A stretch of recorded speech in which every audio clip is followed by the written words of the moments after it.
Les annonces que vous attendez depuis le début à la Comic Con sont enfin là, et le moins que je puisse vous dire, c'est que vous ne serez pas déçus. DC et Marvel nous ont bien gâtés pour cette 3e journée du salon au niveau des films, donc parlons-en. Un nouveau poster mais surtout un nouveau trailer pour la Justice League et je sais même pas quoi en dire tellement je me le suis regardé en boucle. On y voit le groupe de super-héros tenter de continuer à sauver la planète après la mort de Superman en se confrontant à Steppenwolf. Alors allez le mater directement, de toute manière le lien est dans la description.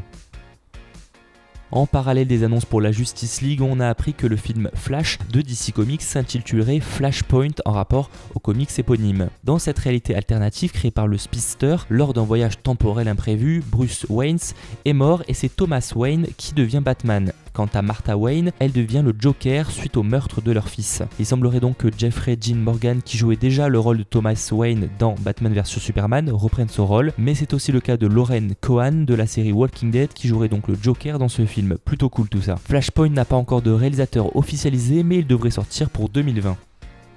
C'en est fini avec DC, parlons de Marvel et dans ce cas de Captain Marvel. On sait maintenant qui le personnage incarné par Brie Larson devra affronter dans son film solo et il s'agit de Skrulls. Ce sont des extraterrestres métamorphes. Dans son périple, elle pourra compter sur Nick Fury qui aura cette fois ses 2 yeux puisque ces scènes ou peut-être tout le film qui sait se déroulera dans les années 90. Captain Marvel sort le 6 mars 2019 dans nos salles.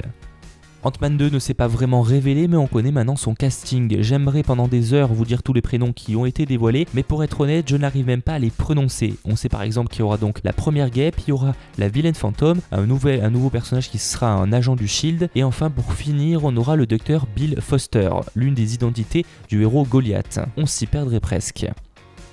Et finissons avec cette bande-annonce qui a vraiment surplombé le tout, Thor Ragnarok. Et il place directement le décor et les couleurs. Il y aura de l'action, de l'humour et des scènes méchamment stylées, le cocktail classique des Marvel. Ces images nous tissent bien plus d'éléments du scénario, comme les intentions du méchant Hela, ou que Hulk fera bel et bien équipe avec Thor pour lutter contre ce fléau. Mais on sait aussi que Loki sera de retour et qu'il risque de les aider. Pour rappel, Thor Ragnarok sort le 25 octobre prochain dans nos salles.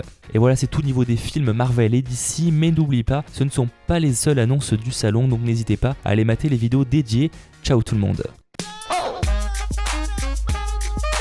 People like, damn, that's a cold ass honky.